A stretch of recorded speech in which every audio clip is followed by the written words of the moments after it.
Bonjour Guy Carlier. Bonjour Marco, bonjour Julie, Bonjour à tous. Et ce matin, Guy, vous vous adressez aux enfants. Oui, enfantin, tout est enfantin dans cette histoire de remaniement, l'attente interminable entre l'annonce de Nicolas Sarkozy et le remaniement lui-même, et surtout le jeu puéril de ceux qui espèrent garder leur ministère, de ceux qui savent qu'ils vont le perdre et de ceux qui rêvent d'entrer dans le loft gouvernemental. Alors, toi, le jeune qui nous écoute, je t'explique. Le remaniement, c'est comme une émission de télé-réalité. Le président de la République, tu sais, le monsieur énervé qui ressemble au petit bonhomme de la pub Origina Rouge qui découpe le toit d'un minicar à la tronçonneuse quand il est en colère, attend les sondages. Et quand ils sont mauvais, il découpe le gouvernement à la tronçonneuse. Remarque, nous, à la radio, c'est pareil. On attend les sondages et s'ils sont mauvais, Alexandre Bompard met en marche sa tronçonneuse. C'est pour jeudi. Attention à la tronçonneuse, Guy Carlier. Mais revenons à notre émission de télé-réalité. Le gouvernement, c'est comme la ferme célébrité. Les candidats ont passé un casting pour devenir ministre. Oui, parce que, comme dans une émission justement de télé-réalité, on constitue un gouvernement avec des personnalités qui fondent l'audience. Il faut des archétypes, des traîtres, des beaux gosses ou des belles gosses, des sportifs, des nunuches, des représentants des minorités visibles et des grandes gueules. Par exemple, dans le casting du précédent gouvernement, comme traîtres, on avait Morin, Besson et Kouchner. Mais dans un gouvernement, on ne les appelle pas traîtres. On dit ministre d'ouverture. Je ne sais pas si vous avez remarqué, paradoxalement, les ministres d'ouverture sont ceux qui la ferment.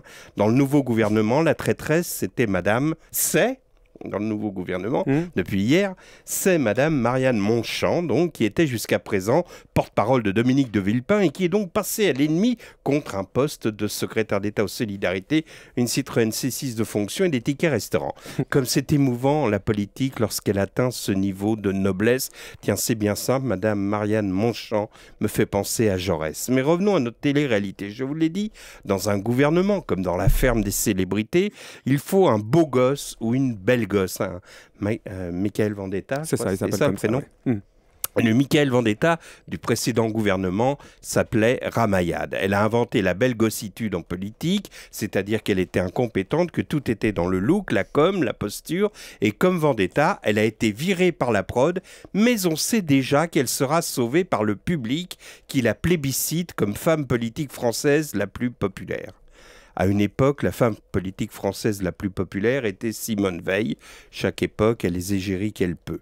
Et puis il y a Fadela Amara. Fadela Amara, c'était la Cindy Sanders du gouvernement, sincère mais nunuche, de la même façon que pour se moquer d'elle, on avait fait croire à Cindy Sanders qu'elle allait devenir une star de la chanson. Pour se moquer des banlieues, on leur avait fait croire que Fadela Amara allait améliorer leur sort. Et puis, comme dans les émissions de télé-réalité, il y a aussi les couples. Cette fois-ci, il y a Patrick Ollier qu'on a fait entrer dans le loft. C'est monsieur Alliot-Marie. Jusqu'à présent, dans les cérémonies officielles, il tenait le sac à main de sa femme. Maintenant, il est ministre délégué chargé des relations avec le Parlement, c'est-à-dire le truc qui ne sert à rien. C'était vraiment pour prendre le couple un peu comme les perruches. Et Loana, me direz-vous. Loana, c'est Kouchner. Dans le loft gouvernemental, on l'a obligé à faire l'amour dans la piscine avec Kadhafi, avec les dirigeants chinois, avec les plus corrompus des dirigeants africains. Et tel Loana, il ressort aujourd'hui du gouvernement burn-out total, comme disent les jeunes.